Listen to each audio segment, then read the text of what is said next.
Terima kasih pemirsa Anda kembali bersama kami. Kali ini kita mau ngomongin terkait dengan barang-barang branded atau luxury brand yang harganya itu makin lama makin naik. Jadi menariknya itu kalau wanita-wanita sekarang sudah mulai melirik itu yang Pre-love. Oke, pre-love. nah ini kan ada platform yang memang dari dulu termasuk pioneer lah ya untuk menghadirkan barang-barang branded pre-love yang tentu saja banyak digemari oleh market di Indonesia. Dan kita akan membahasnya di Create Up mengenai potensi market dan tantangan platform e-commerce pre-love luxury brand. Sudah tersambung melalui video conference ada Mbak Alia Amitra, beliau adalah co-founder dan juga COO dari Tinkerlust. Apa kabar Mbak Alia?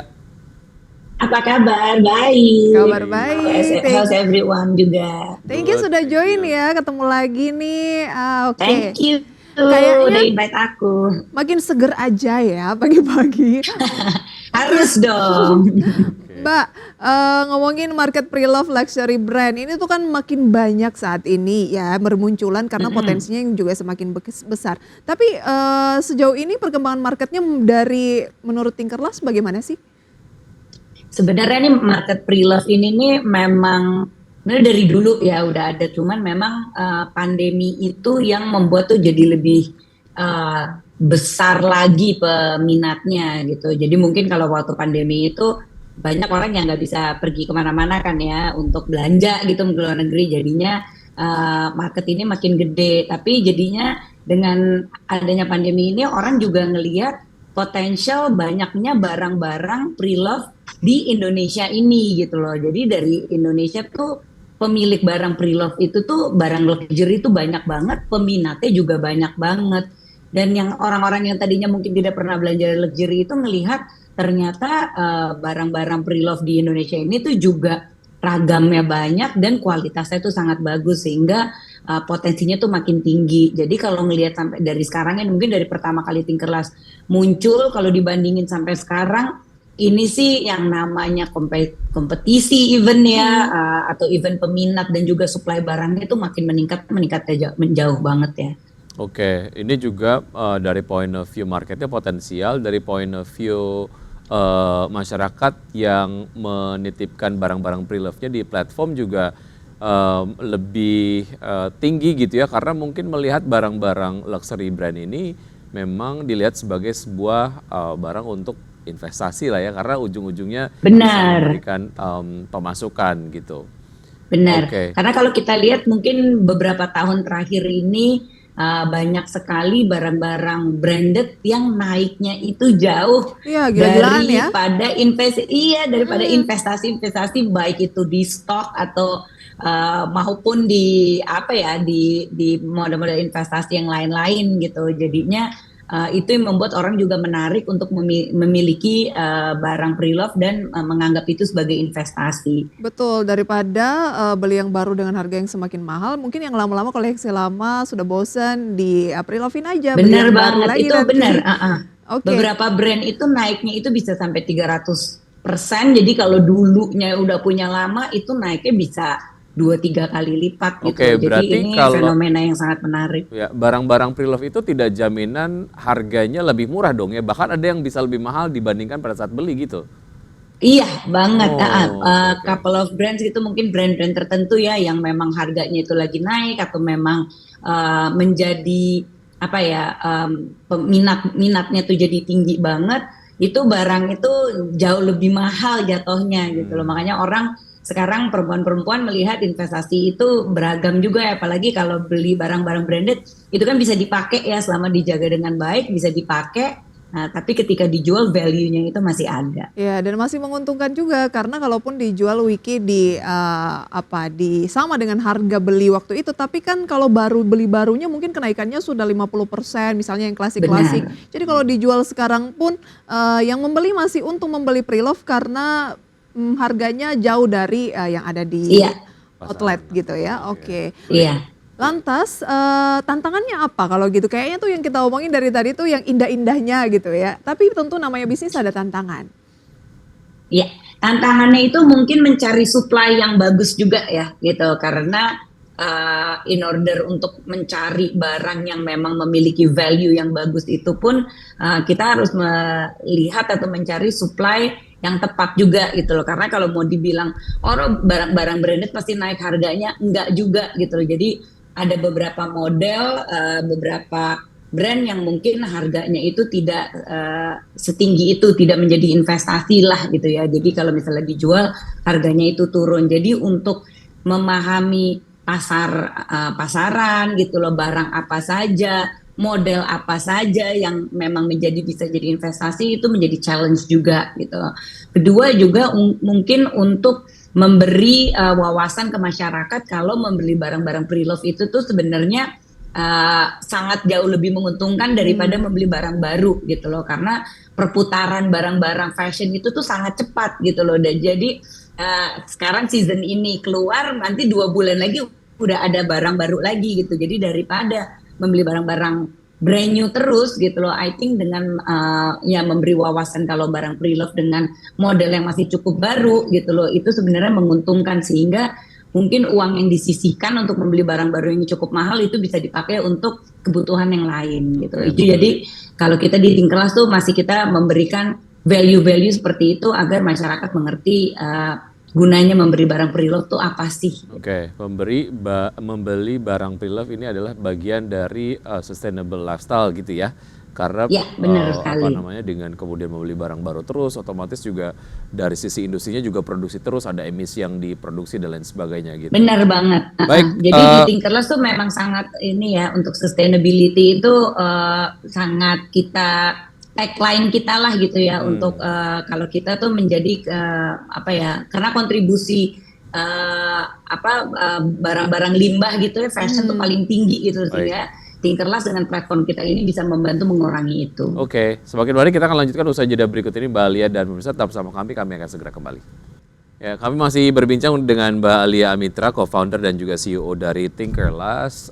Tantangannya tadi sudah disampaikan bagaimana menyadarkan masyarakat mengenai sebuah sustainable lifestyle gitu ya, bahwa memberi atau membeli barang pre-love ini adalah satu hal yang keren juga gitu ya, nggak kemudian kalah dengan membeli barang baru. Challenge-nya yang lain mungkin dalam hal mengkurasi barang-barang yang dijajakan di platform Tinkerlust gitu, memastikan mana yang asli dan lain sebagainya. Ada pengalaman terkait dengan hal ini nggak? Karena makin lama tuh teknologi makin canggih, makin mirip banget gitu. Bener banget. Kita kayaknya setelah ini kita udah 8 tahun ya menjalani bisnis ini, dan memang karena barang-barang luxury ini memang sesuatu yang menggiurkan lah ya untuk masyarakat, sehingga banyak banget juga bisnis-bisnis yang creating KW lah gitu ya, atau barang-barang yang mirip banget untuk luxury ini. Dan teknologinya itu mungkin kalau zaman dulu memang sudah ada gitu barang-barang yang fake gitu loh, tapi sekarang ini dengan teknologinya, dengan keahlian orang-orangnya itu makin susah banget untuk gitu loh. Jadi di Tinkerlust pun juga harus makin ngetrain tim-tim kita untuk bisa identify barang-barang fake, sehingga benar-benar tuh di platform kita tuh juga kita tidak hanya menggunakan ahli-ahli yang memang staff kita yang sudah kita training, tapi kita juga memakai third party yang benar-benar bisa memberikan sertifikat keaslian barang tersebut gitu loh. Karena sekarang barang-barang fake sekarang tuh mau dari sertifikat, mau dari receipt itu bisa dikasih semua gitu loh. Bisa dipalsukan semuanya tuh, bisa mirip banget gitu loh. Jadinya kita bekerja sama dengan beberapa third party dari luar negeri itu yang memang memiliki sertifikasi untuk mengeluarkan sertifikat sendiri untuk menggaranti itu gitu. Jadi itu challenge yang terbesar juga, karena pasti hampir semua platform yang menjual barang pre-love tuh pasti menemukan gitu, karena banyak seller kita sendiri gitu yang merasa membeli barangnya itu asli gitu, itu nggak tahu gitu kalau barang itu ternyata tuh palsu gitu. Sehingga kita selalu menyarankan gitu ya untuk teman-teman yang emang ingin membeli barang luxury dengan harga yang miring dengan barang-barang pre-love itu, pastikan di platform yang bisa menggaransi barang-barang tersebut otentik.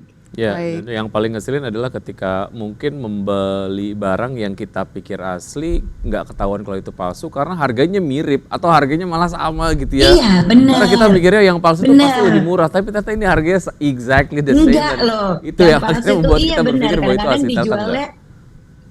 Iya, dijualnya harganya mungkin lebih murah 10-15% gitu loh, sehingga mereka tidak merasa itu palsu gitu loh, tapi Oke. bener banget dan mereka bisa memberikan itu ya receipt dan Oke. kayak keasliannya gitu loh, tapi itu semua bisa di manufaktur lah gitu. Baik. Jadinya makanya kita benar-benar selalu berhati-hati banget melalui beberapa step untuk mengkurasi ya. Jadi ketika barang datang, ketika barang terjual itu kita benar-benar memastikan authenticity Baik. itu sangat tepat ya. Baik, Mbak Alia, terakhir nih, seberapa menguntungkan sih bisnis pre-love luxury brand ini? Mengingatkan tadi memang butuh edukasi yang lebih lagi ya ke masyarakat agar terbiasa bahwa barang pre-love tuh juga sangat menguntungkan dan sangat baik agar tidak mengakibatkan banyak-banyak limbah fashion juga gitu. Nah, target Anda Ya, juga seperti apa, ya. singkat saja?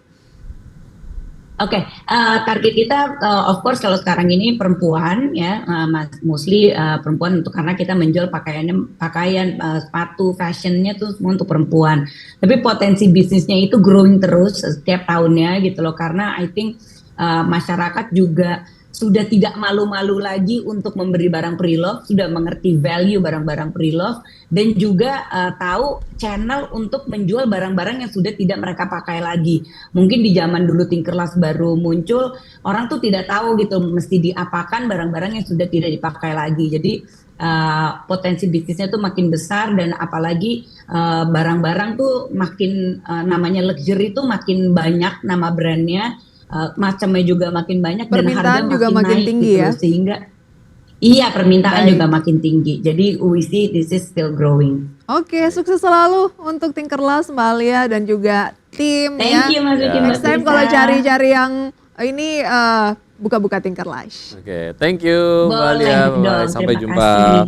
Oke, kita akan update pemirsa pergerakan dari IHSG dari pembukaan sesi 1 hingga saat ini seperti Anda dapat saksikan di layar televisi untuk IHSG.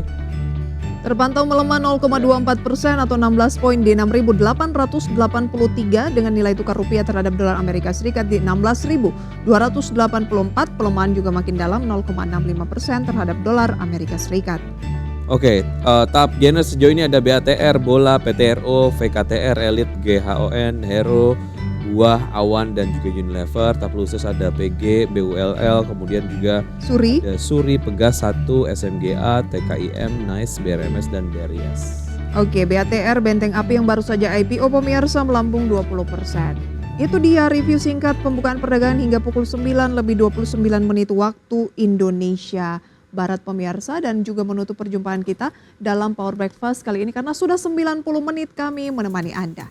Dan karena urusan investasi harus yang terdepan, aku investor saham. Saya Wiki Adrian. Saya Prisa Samodatu, sampai Sampai jumpa. jumpa.